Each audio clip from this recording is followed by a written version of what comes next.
We had, it's kind of like a Friday night ritual. We go to the gym, and we had left the gym. We were having a function at our fire company on Saturday evening, and we needed to pick up some last minute things. We were in Dauphin County. It was October the 12th, and it was about 9:15. We were heading north on 83 towards Union Deposit. I was just kind of looking out the passenger side window. I remember him slowing down, and he said, uh-oh, and I drew my attention back forward, and there was this like haze, like dusty haze. You saw what was like a resemblance of a car in front of us, and then there was sparks off to the left by the guardrail.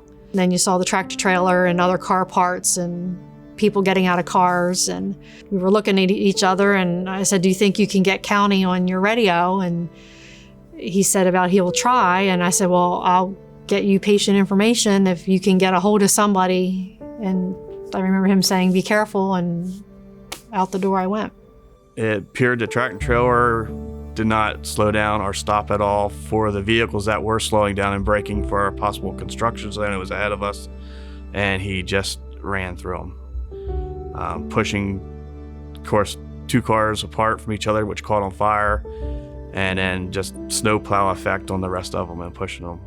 I called York County Control via the radio, notified them that in Dauphin County we had a major accident involving a fire, and then I jumped out and donned my fire equipment as quick as I possibly could. The first place I went was I saw a couple coming across the road from the burning vehicle, and I ran to them. She was being assisted by a gentleman. She appeared to have some type of leg or ankle injury, and I asked if they were okay. And I just remember the look of horror and shock on her face. And I asked if they came from the burning vehicle, and they said no. And I asked if they had seen anyone exit that vehicle, and she had said no. And then I ran up to the burning vehicle. The tractor trailer driver that pulled over alongside of us to block traffic was heading there as well. He was also a retired firefighter. And there was nothing we could do. I mean, the car, like Larry said, it burst into flames so quickly and was fully engulfed that there was no way to get in there to get anybody out. It was pretty traumatic. I honestly thought the car that was in front of us was part of a car. I didn't realize it was its own separate vehicle, and what was against the shoulder was its own separate vehicle. I thought they were honestly 2 pieces of the same car. So I ran back to that car, to the driver's side, and he and I forced the door open. We were able to get him out. We placed him on the road. He had passed away at that time. I remember seeing a lady running up through traffic, waving a little small fire extinguisher. That's kind of another reason why I realized the car was on fire that we were working on. I had no idea I was involved with what I was doing. And that was pretty much it with her and I being together. I got a count of the individuals that we had there were injured, and then I started to try to do a 360 of the scene to get my count and how many vehicles were involved in this accident. After I was finished with helping get the male passenger driver out of the car, I went over to check her to see what the female passenger's injuries were, and so I just stayed with her and was keeping her calm, answering her questions. An ambulance who was doing a routine transport was in the other lane, southbound lane, I believe. Southbound lane. They actually stopped, jumped the median strip, came over to see what they could do to assist us, and then they ran back, jumped over again, and came over and brought me a trauma pad for the top of her head.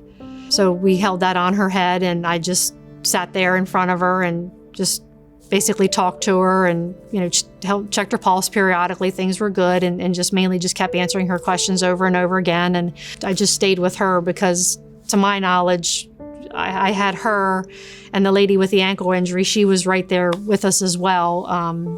She seemed okay. There was no bleeding or anything.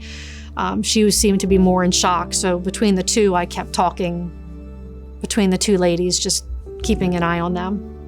We classify patients in classes of 1, 2, and 3.